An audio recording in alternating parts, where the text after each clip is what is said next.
cuidado intensivo pediátrico de la Universidad de La Sabana. A grabar. Ya, ahora sí, otra vez. Volvete a presentar, perdóname. No hay problema. Bueno, para los que no me conocen, mi nombre es Shail Chacón. Yo soy médico y pediatra de la Universidad Javeriana y actualmente soy residente de cuidado intensivo pediátrico de la Universidad de La Sabana.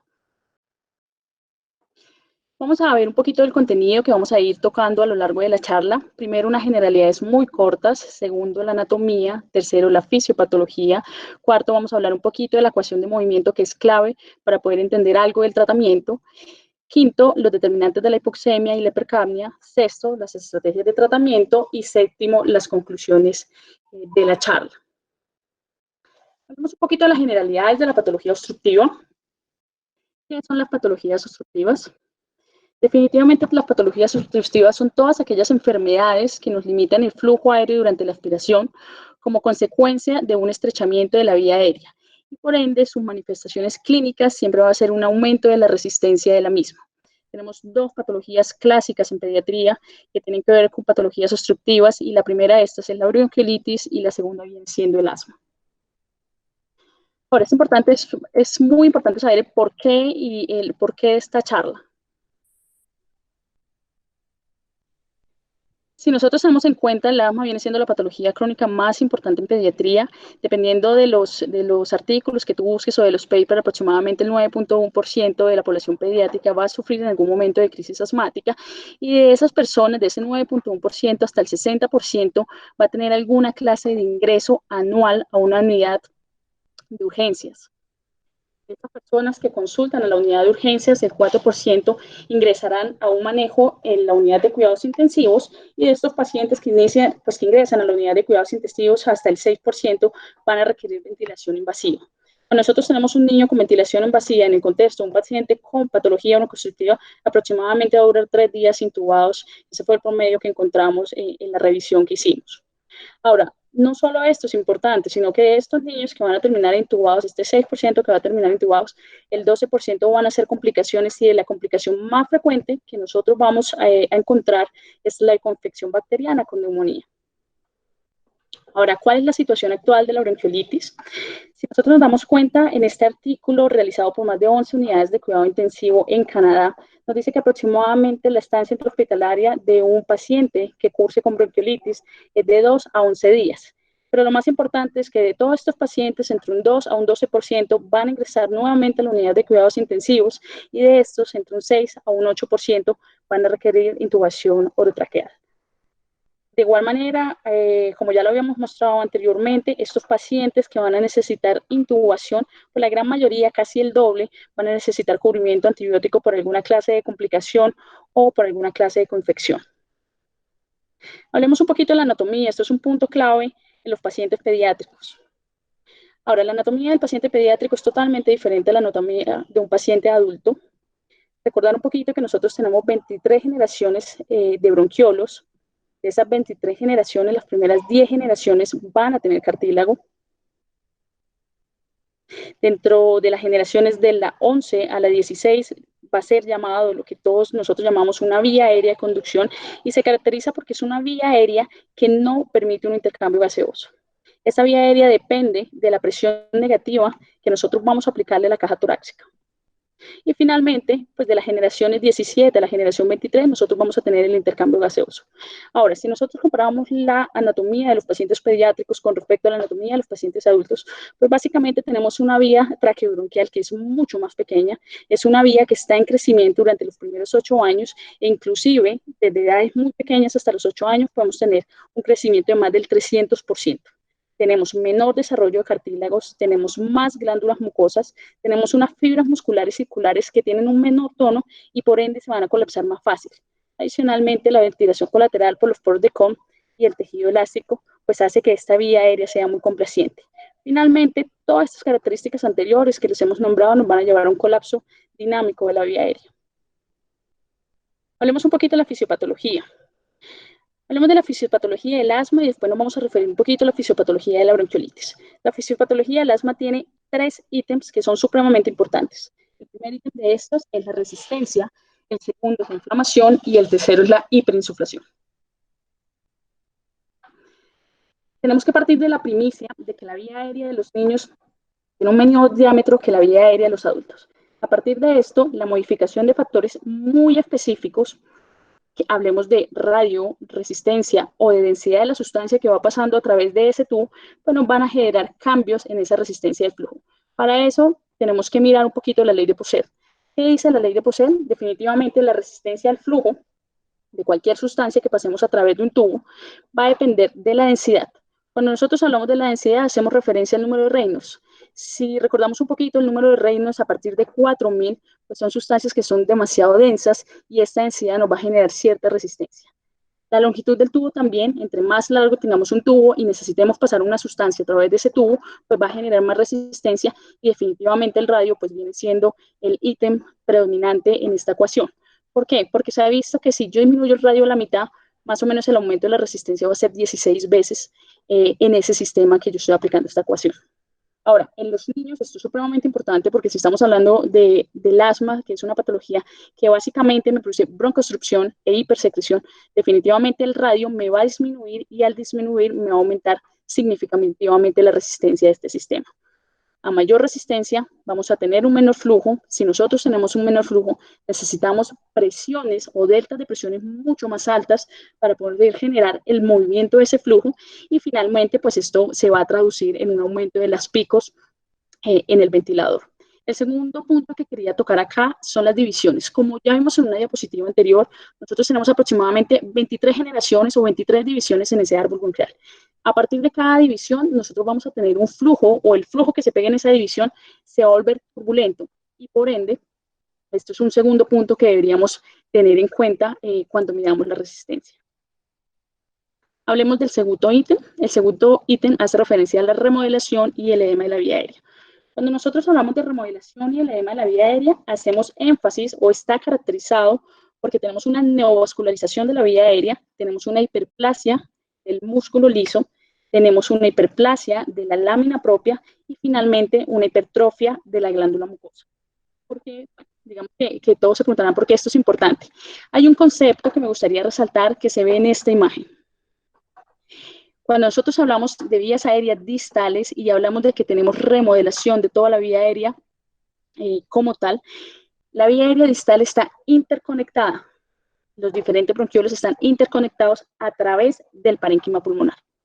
Entonces, ¿qué pasa con este concepto? Si yo tengo todos los bronquiolos interconectados a través del parénquima pulmonar, en el momento que pase un evento o una broncoconstricción en un bronquio como este, el del lado, digamos, el vecino va a sufrir la misma repercusión del evento que yo le estoy haciendo a este bronquiolo. Y esto es muy importante porque quiere decir que definitivamente cuando hay un evento, esto es un evento que toda la vía aérea distal pues se va a ver perjudicada en el momento que haya una broncoconstricción por ese interconectar que hay entre todas sus estructuras. Hablemos del tercer ítem, que también es importante, que es el atrapamiento aéreo o el PEP intrínseco, o el más famoso llamado auto-PEP. Este auto-PEP se da básicamente porque tengo un vaciamiento alveolar incompleto. Si yo tengo un vaciamiento alveolar incompleto, ese alveolo cada día se va a llenar de más aire y de más aire a medida que las expiraciones no son completas y no me logran vaciar ese alveolo. Si yo tengo una gran cantidad de aire dentro de ese alveolo, definitivamente la presión negativa que yo tengo que ejercer en esa caja torácica tiene que ser mucho más amplia para generar un gradiente de presión. Clínicamente, ¿cómo se nos va a manifestar esto? Pues clínicamente vamos a ver un paciente con dificultad respiratoria, probablemente con insuficiencia respiratoria, y el esfuerzo es muy marcado. Pasamos un poco a las imágenes de presión-tiempo, como vemos acá. Nosotros debemos sospechar de pacientes que tienen hiperinsuflación pulmonar en aquellos pacientes que nosotros tenemos picos demasiadas altas y adicionalmente tenemos platós también altas.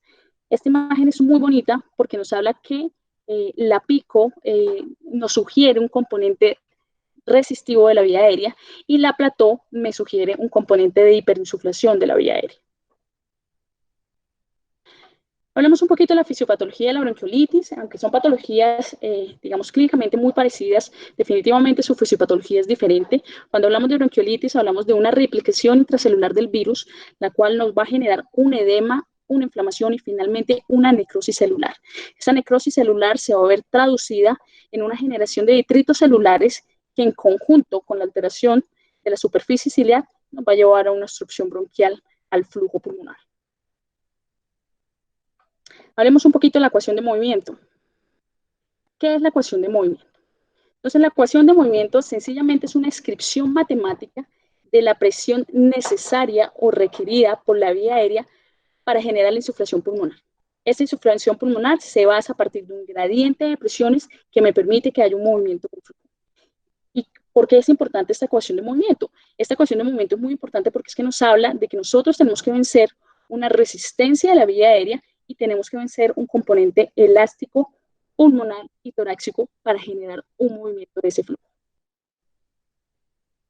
Como toda ecuación matemática, las ecuaciones vienen siendo unas igualdades. ¿Qué quiere decir esto?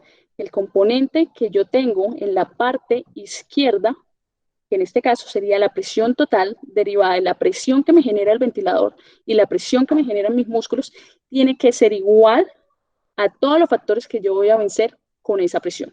Entonces, aquí hago énfasis a la resistencia de la vía aérea, al componente elástico de la vía aérea y al componente de hiperinsuflación que tiene estas patologías con el auto-PEP.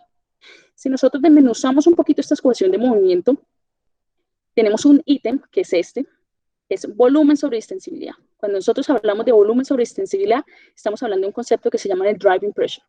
¿Qué es el driving pressure? Definitivamente es la presión de conducción que necesita ese sistema para movilizar un flujo. Si yo tengo distensibilidades bajas, tengo una presión de conducción más alta y por ende la presión total que yo tengo que aplicar en ese sistema va a ser mucho más alta. Hablemos un poquito de los determinantes de la hipoxemia y la hipercapnia.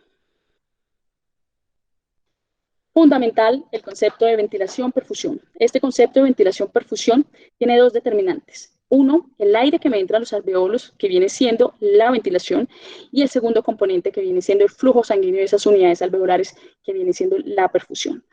Nosotros tenemos que garantizar una buena ventilación-perfusión con el fin de que tengamos un intercambio gaseoso adecuado. Ahora, si por en alguna circunstancia nosotros tenemos alguna alteración de ventilación-perfusión, podemos tener dos eventos o dos fenómenos. El primero de estos es el espacio muerto, donde claramente tenemos unidades que están bien ventiladas, pero son unidades que no están bien perfundidas. Y esto lo podemos ver reflejado en una sobredistensión alveolar en las patologías broncoobstructivas. O el segundo fenómeno que nosotros podemos ver es el cortocircuito intrapulmonar, que consiste en que tenemos unidades que no están siendo ventiladas, pero sí están siendo perfundidas. Ese concepto lo vamos a ver reflejado en todo el componente atelectásico que hacen estos pacientes con patologías broncoobstructivas. Ahora, si yo tengo un desbalance de la ventilación-perfusión, finalmente no permito que haya un buen intercambio gaseoso y si no tengo un buen intercambio gaseoso, ese alveolo se me va a empezar a llenar de CO2. O sea, vamos a tener un fenómeno de hipoventilación. Si yo tengo un fenómeno de hipoventilación, tengo una hipoxemia progresiva y esa hipoxemia progresiva me va a llevar a una vasoconstricción pulmonar hipóxica. ¿Por qué una vasoconstricción pulmonar hipóxica? Porque sencillamente mi flujo va a buscar áreas alveolares que estén mejor ventiladas y eso me genera una vasoconstricción pulmonar hipóxica. Cuando nosotros tenemos esta vasoconstricción, al mismo tiempo se nos ve reflejado en el aumento de la resistencia del ventrículo derecho. Si tenemos aumento de la resistencia del ventrículo derecho, vamos a tener una caída del retorno venoso y al tener una caída del retorno venoso vamos a tener menor perfusión pulmonar y cíclicamente vamos a llegar al mismo punto de la diapositiva anterior. Espacio muerto y cortocircuito intrapulmonar. Ahora, este es otro concepto que tenemos que hablar y este es un concepto clave, lo considero yo en las patologías broncoobstructivas, que es la hiperinsuflación pulmonar. ¿Qué es la hiperinsuflación pulmonar? Sencillamente viene siendo un volumen al final de la aspiración que supera la capacidad residual funcional predeterminada. ¿Y por qué se da? Porque tenemos un vaciamiento incompleto alveolar. Si nosotros nos damos cuenta acá, al final de la aspiración, cuando tenemos un vaciamiento alveolar incompleto, vamos a mantener presiones alveolares mucho más altas que las presiones alveolares que yo manejaría si no tuviera un estado de hiperinsuflación. Y es aquí donde tenemos que tocar un concepto clave que es el PEP intrínseco. ¿Qué es el PEP intrínseco o el auto-PEP que en cierta manera me está midiendo la hiperinsuflación pulmonar? Sencillamente viene siendo la diferencia entre la presión alveolar al final de la aspiración y el PEP de mi sistema.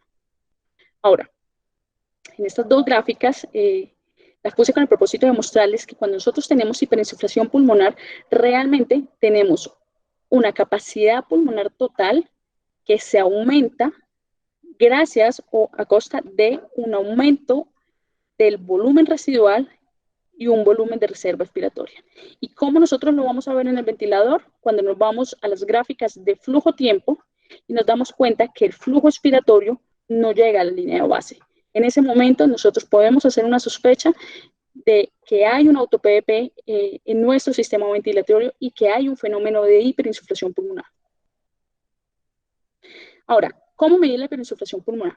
Tenemos dos conceptos de auto-PVP. El primero viene siendo el auto-PVP dinámico, que es la medida por la presión esofágica existente antes del inicio del flujo expiratorio. Y el segundo viene siendo un auto-PVP estático, que es la medida por la presión plató durante la oclusión expiratoria. Tenemos tres formas de medir este auto-PVP. Primero, la curva flujo-tiempo, que la acabamos de ver en la diapositiva anterior, que básicamente viene siendo con la forma digamos, la forma más fácil de mirar esta hiperinsuflación pulmonar. La segunda, la medición del volumen pulmonar al final de la expiración. Y la tercera, la presión meseta, con una diapositiva anterior que expliqué que cuando tenemos presiones mesetas muy altas y picos muy altas, nosotros tenemos que sospechar que tenemos un fenómeno de hiperinsuflación pulmonar. Como todo, la hiperinsuflación pulmonar tiene repercusiones hemodinámicas y para tocar un poquito las repercusiones hemodinámicas, básicamente, como tenemos un incremento de esa presión intratorácica negativa, para poder vencer esa resistencia, pues lo que vamos a hacer es una disminución del retorno venoso y esa disminución del retorno venoso nos va a llevar a una disminución de la precardia. Tanto la hipoxemia como la acidosis nos va a aumentar la presión de la arteria pulmonar y por ende la poscarga del ventrículo derecho. Y si yo tengo una poscarga del ventrículo derecho aumentado, pues el flujo que yo le hago al pulmón no es el mismo. Ese flujo me va a quedar, digamos, de una forma remanente en ese ventrículo derecho y al quedarme remanente en el ventrículo derecho va a generar un fenómeno que se llama un fenómeno de interdependencia ventricular. ¿Qué es un fenómeno de interdependencia ventricular? Es un fenómeno en el cual tenemos un desplazamiento del tabique ventricular y que este desplazamiento del tabique ventricular no permite que el volumen diastólico del ventrículo izquierdo pues se llene adecuadamente y finalmente pues esto me va a llevar a un fenómeno de bajo gasto. Todo esto que acabamos de hablar se da básicamente por la hiperinsuflación dinámica, por ese espacio muerto y clínicamente va a haber una manifestación de un pulso paradójico.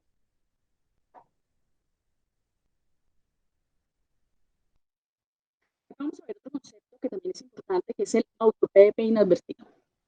Si nosotros nos damos cuenta, el pulmón es un pulmón heterogéneo, todos nosotros tenemos pulmones heterogéneos, en los cuales tenemos alvéolos que están en diferentes momentos. Tenemos alvéolos que están abiertos, tenemos alvéolos que están cerrados, tenemos alvéolos que están parcialmente cerrados y todos con constantes de tiempos diferentes. Entonces, cuando nosotros hablamos de un auto-PVP inadvertido, estamos hablando de unidades alveolares de mayor presión que están cerradas al final de la expiración. Entonces, cuando nosotros tratamos de hacer una expiración prolongada y medir este auto-PVP, solo están en contacto las unidades de menor presión. Y esto nos lleva a que el PVP que nosotros estamos evaluando no sea un PVP real. ¿Cómo lo sospechamos? Tenemos PVPs, auto-PVPs muy bajos con presiones mesetas muy altas, por lo cual esto no es concordante y esto nos debería hacer pensar que tenemos un auto-PVP que está totalmente inadvertido. Hablemos un poquito del concepto de volumen de cierre. El concepto de volumen de cierre es un volumen que se mide en expiración. Este es un volumen que queda en el alveolo que me determina el cierre de la vía aérea aproximada. Ahora, volúmenes de cierre son muy diferentes si nosotros estamos hablando de pacientes pediátricos con respecto a los pacientes de adultos. Si vamos un poquito a la imagen que tenemos acá en la diapositiva, nosotros tenemos una capacidad pulmonar del 100%, supongamos, en los niños y en los adultos. Este volumen de cierre se da cuando nosotros alcanzamos una capacidad pulmonar en el 60% de los niños y en el 30% de los adultos aproximadamente. ¿Qué quiere decir esto? Que en el caso de los adultos nosotros podemos tener tiempos expiratorios mucho más prolongados porque su volumen de cierre es mucho más distal y hacer un volumen de cierre mucho más distal, pues se podría tener tiempos expiratorios mucho más prolongados. ¿Qué pasa en la población pediátrica? Si nosotros tenemos tiempos o volúmenes de cierre que fueran demasiado distales, digámoslo así, con los pacientes que lloran y los pacientes que están irritables todo el tiempo, pues realmente esto me produciría un colapso de la vía aérea y teniendo en cuenta pues que esto está exacerbado por un soporte cartilaginoso que no es adecuado, es un soporte cartilaginoso que es maduro y que va creciendo a medida que pasan los años. ¿Cuál es la relación del volumen de cierre y el PEP? Volvamos un poquito a la ecuación de la presión transpulmonar. ¿Qué es la presión transpulmonar? Entonces, la presión transpulmonar viene siendo la presión alveolar menos la presión pleural. Ya vemos que en estas patologías broncoobstructivas nosotros tenemos una presión pleural realmente muy negativa. Entonces, ¿dónde va a jugar ese PEP? Ese PEP me va a jugar en la presión alveolar. Nosotros necesitamos presiones transpulmonares positivas para mantener el alveolo abierto. Las recomendaciones de los artículos que revisamos es que uno no debería tener presión transpulmonar más de 25, pero hay que recordar que al igual que no debería que ser más de 25, esta presión transpulmonar también nos traduce o es un surrogado del estrés alveolar. Ahora, tenemos un PEP, una presión al final de expiración que yo estoy colocando. Este PEP finalmente me va a llevar a que la capacidad residual funcional de este paciente aumente. Si esta capacidad residual del paciente aumenta, sencillamente yo no voy a tener colapso alveolar, por lo cual todas las unidades que tienen cortocircuito van a mejorar. Si yo mejoro el cortocircuito, mejoro la presión de oxígeno alveolar y por ende va a tener una mejor oxigenación de este paciente. Ahora, el PEP no únicamente su función es con respecto a la capacidad residual funcional, sino que también tiene que ver con la distensibilidad. Si recordamos un poquito, distensibilidad es igual a volumen sobre presión meseta sobre PEP. Si yo tengo una presión meseta establecida y tengo un PEP que me va aumentando, presión meseta menos PEP es igual a driving pressure. Si yo logro que ese driving pressure o esa presión de conducción sea más baja, por la fórmula, como nos damos cuenta, la distensibilidad va a ser mucho mejor. Entonces, ¿cuáles serían las ventajas acá? 1, aumento de la capacidad residual funcional. 2, mejoría de la distensibilidad de ese alveolo. Ahora, ventajas de PEP en la patología obstructiva. Como vemos en esta imagen en la parte derecha, y volviendo un poquito a retomar lo que anteriormente había hablado, las unidades alveolares en nuestro cuerpo son heterogéneas. Como son heterogéneas, tenemos unidades alveolares que pueden estar colapsadas, pueden estar abiertas o parcialmente abiertas. Entonces, ¿cuál es la función del PEP? Es vencer la apertura crítica de ese volumen de cierre, me estabiliza la vía aérea proximal, lo cual permite que haya un aumento en el volumen de expiración y un mejoramiento en el vaciamiento alveolar. Si yo tengo un mejoramiento en el vaciamiento alveolar, sencillamente voy a mejorar toda la hiperinsuflación dinámica que tiene estas patologías obstructivas. Es por esto que nosotros hablamos acá de un PEP óptimo. Todos los pacientes somos diferentes, fisiológicamente todos los pacientes somos diferentes. Entonces, como somos diferentes, nosotros necesitamos un PEP óptimo que me permita estabilizar esa vía aérea proximal y que me permita sacar o mejorar el vaciamiento alveolar. Hay que recordar que si yo manejo PEPs muy altos, también voy a tener efectos deleterios y entre esos efectos deleterios es que la capacidad residual funcional se me puede aumentar más de lo que yo quiero y al aumentarlo, pues también voy a generar fenómenos de hiperinsuflación. Entonces, este concepto de PEP óptimo es muy importante, pero este PEP óptimo depende de cada paciente. Hablemos un poquito de las estrategias de tratamiento. Son muchas, actualmente son muchos los artículos que uno puede encontrar acerca de las opciones de tratamiento, pero básicamente tenemos que hacer énfasis en los 3 ítems de la fisiopatología. 1, tenemos una inflamación de la vía aérea. 2, tenemos un broncoespasmo. Y 3, tenemos un aumento de la producción de moco. A partir de estas opciones, nosotros podemos contemplar el uso de diferentes tratamientos, como son el corticoide, el Heliox, la terapia biológica, inclusive en los pacientes pues que ya son refractarios a muchos manejos, el beta-2, el bromuro hipatropio, el sulfato de magnesio, la aminofilina, la ketamina y la terapia respiratoria. Y el mejor pilar de todos, del que les vamos a hablar un poquito más adelante, la ventilación no invasiva con las cánulas nasales de alto flujo.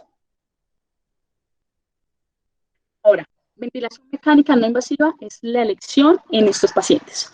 ¿Por qué es la elección en estos pacientes? Sencillamente la ventilación no invasiva, háblese de cánulas de alto flujo de CPAP.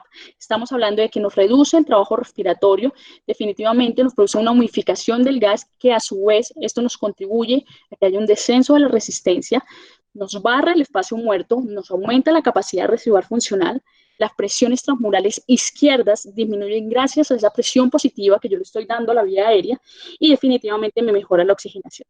Gracias a la ventilación mecánica no invasiva es que nosotros hemos logrado disminuir la intubación en estos pacientes.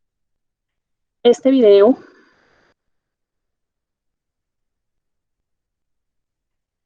Un segundito para poder activar el video. Este video lo quisimos traer en la colación. Esta es la unidad de cuidados intensivos de la Fundación Cardioinfantil, y lo queremos traer en la colación porque sencillamente este sistema Helmet CPAP pues es un sistema que ya, digamos, muchas unidades no se está utilizando, pero sería una opción, especialmente en esta situación del COVID-19, pues lo podríamos volver a contemplar como una opción para ventilación en estos pacientes.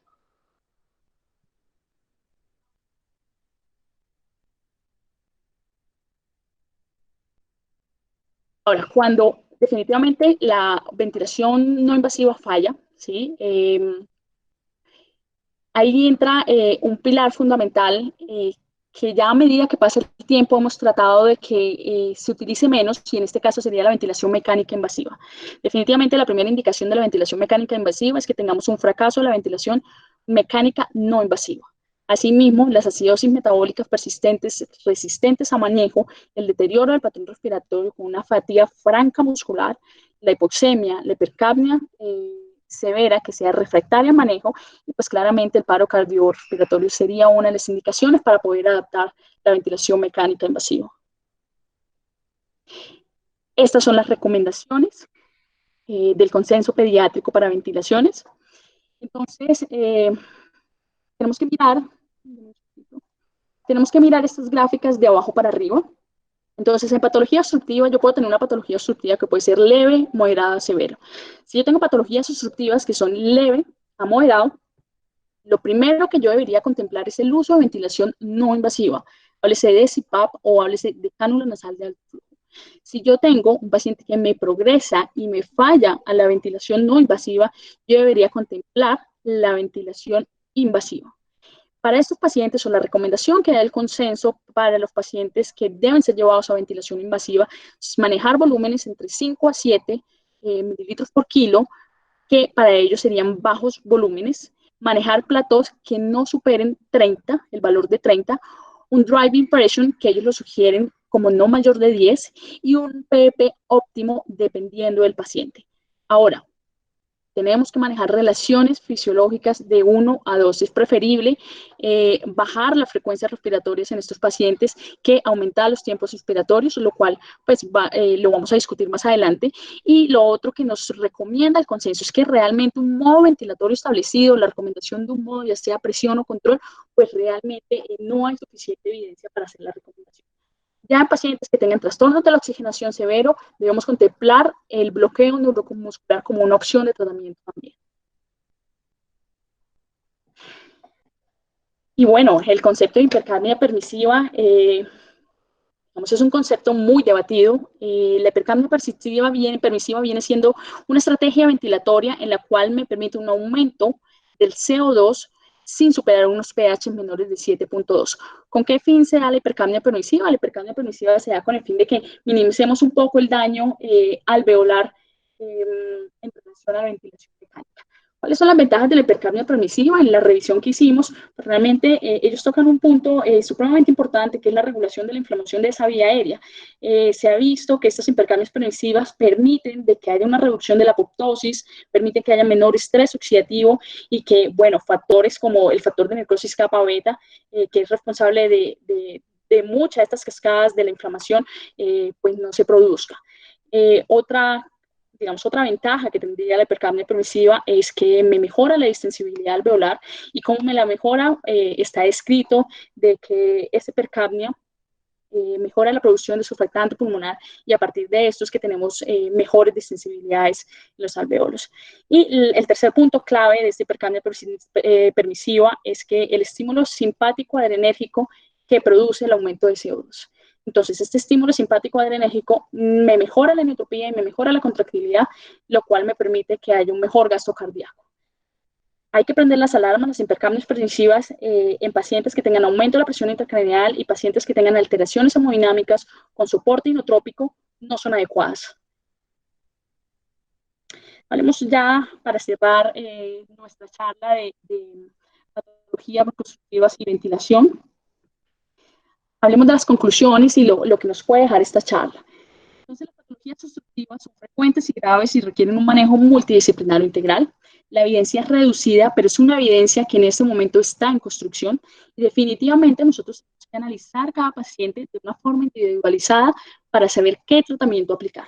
La ventilación no invasiva, háblese de cánulas de alto flujo o de CPAP, viene siendo manejo de elección en nuestros pacientes y en coayudancia con el tratamiento farmacológico, como lo vimos hace 3 diapositivas, el sulfato de magnesio, el beta-2, el bromuro, pues vamos a llevar a que estos pacientes requieran menor intubación ortognática.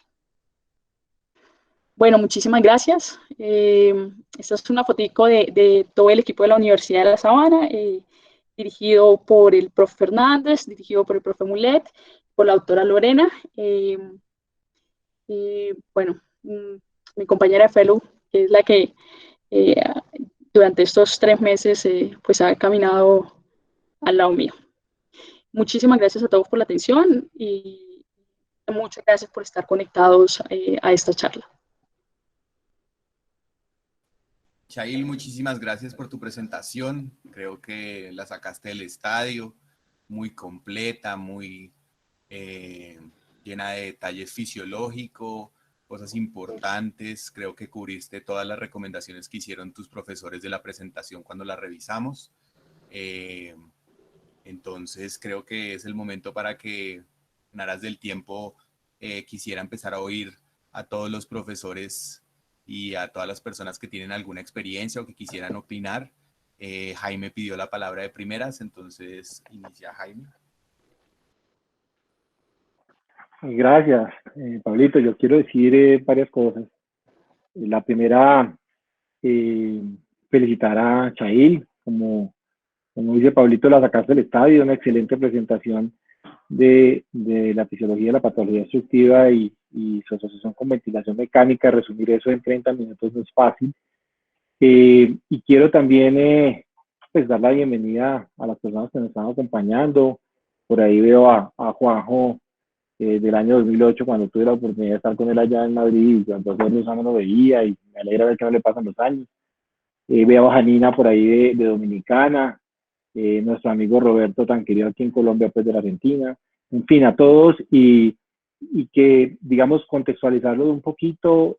Una de las oportunidades que esta tragedia, esta pandemia nos ha dejado, es que nos ha permitido descubrir estas herramientas para una revisión de fisiología del cuidado intensivo que venimos haciendo hace muchos años aquí en Bogotá y en Colombia. Tener la oportunidad de abrirla y ofrecerla y conocer la opinión de muchos expertos internacionales creo que es muy valioso. Y mencionar pues un tema importante que tocaba pues Shail, y era la importancia de analizar desde el punto de vista y desde la ecuación de un movimiento y su componente resistivo lo que gobierna esta patología, que es el fenómeno de hiperinsuflación dinámica. Y cómo pues hoy en día en los ventiladores podemos, analizando las diferentes curvas, poder saber si existe o no y cómo está evolucionando el paciente. Y tener en cuenta pues el concepto que mencionabas de volumen de cierre y cómo los niños con expiración forzada por su pobre soporte cartilaginoso hacen un colapso distal, y que en un momento dado eso contribuye de manera negativa a, digamos, a su situación y que pueden empeorarlos. Entonces, nada, sencillamente felicitarte, Shail. Eres una residente de cuidado intensivo y es importante que todos los asistentes lo sepan, que apenas lleva 2 meses empezando su programa de cuidado intensivo y ya parece pues que estuviera terminando. Entonces, muy bien, la felicito y bueno, bienvenidos todos y muchas gracias. Doctora Rosalba pidió la palabra. Ya, ¿me oyen? Sí. Sí. Primero quiero felicitarte, realmente una hermosísima conferencia con conceptos muy claros, y conviertes todo eso que nos dice la fisiología y la matemática y los algoritmos en algo que es comible y muy sencillo. Lograr hacer eso es un arte que no todo el mundo tiene, o sea que felicitaciones. Yo quería hacerte una pregunta. En tu revisión, ¿encontraste algo sobre ventilación de alta frecuencia en esos chiquillos que están muy broncoobstruidos y que tienen acidosis respiratorias importantes que no mejoran a pesar de todas las estrategias que tú nos mostraste? Doctora, bueno, buenas tardes, doctora. Realmente, en lo que busqué en los consensos, no, señora, no encontré algo de alta frecuencia. ¿Y alguna opinión al respecto? Porque es que la experiencia que nosotros tenemos con algunos niños con bronquiolitis grave, en la que tenemos acidosis respiratorias importantes, en los que hemos optimizado el PIP, en los que hemos hecho todo tipo de cosas, es que nos va mejor en algunos de ellos con alta frecuencia, pero pues como tú dices, no es fácil encontrar literatura de broncoobstrucción y alta frecuencia. Muchas gracias, doctora Rosalba. El doctor Mulet pidió la palabra.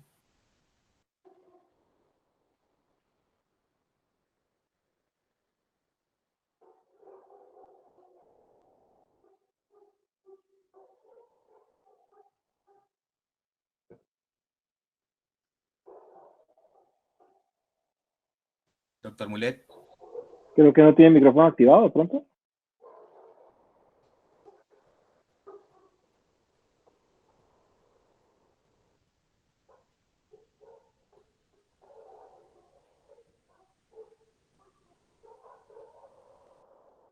Doctor Mulet, si quisiera puede hacer también la pregunta por el chat, nosotros la leemos. Mientras tanto, Diana Ruiz tenía una pregunta y es ¿cuál es la experiencia de la gente que está aquí en manejo de patología obstructiva con cánula de alto flujo más ventilación no invasiva? Entiendo que quieres decir simultánea o quieres decir el uso de ventilación no invasiva con interfase de cánulas de alto flujo como algunos de los reportes españoles.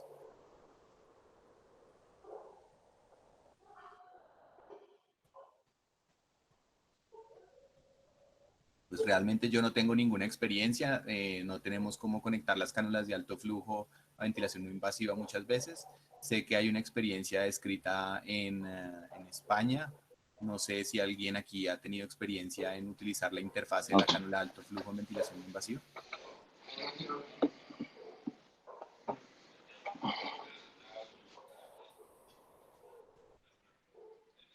Ya te entiendo la pregunta. Lo que estás diciendo es ciclos intercalados, utilizar dos formas de no invasiva diferentes de forma intercalada.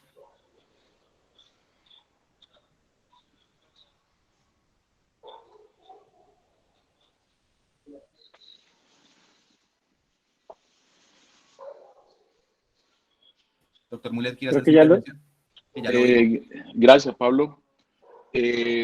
Un saludo a todos. Muchas gracias por la confluencia de esta reunión que cada día está ganando más adeptos. Una felicitación inmensa a Chail. Hizo un gran esfuerzo. La presentación me pareció excelente con una pedagogía y unas diapositivas espectaculares y un contenido vigoroso. Yo quería hacer dos comentarios. El primero relacionado con el uso de PEP externo en pacientes con asma aguda y insuficiencia respiratoria, que sin duda alguna pues sigue siendo controvertido en virtud de que puede aumentar pues más el atrapamiento y la hiperinsulación dinámica, ¿sí?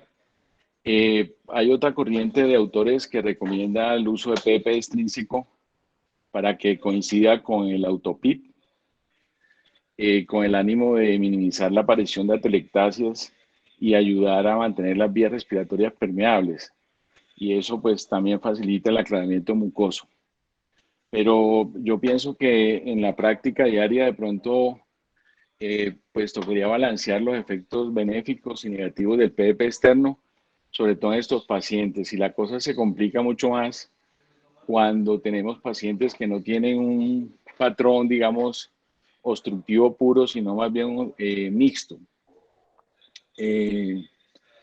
Lo otro es que tal vez la evaluación de la PEP intrínseca en una forma dinámica y la presión plató podría ayudar y a estar titulando el nivel de PEP externo en niños con un atrapamiento de aire severo, pues verbigracia con un estatus asmático, ¿cierto?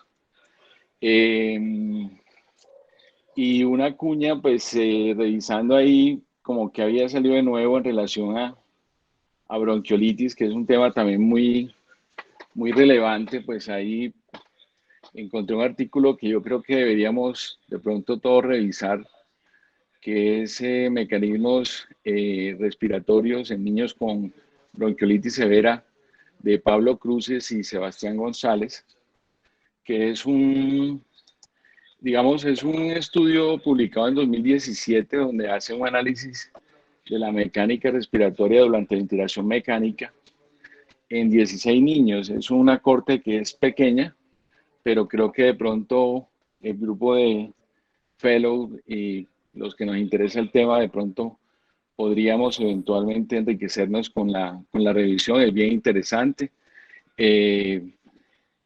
Y básicamente pues lo que hacen es el análisis de la ventilación mecánica respiratoria en los lactantes con bronquiolitis severa y hacen una estimación de los componentes elásticos y resistivos junto con el perfil de flujo en una enfermedad restrictiva.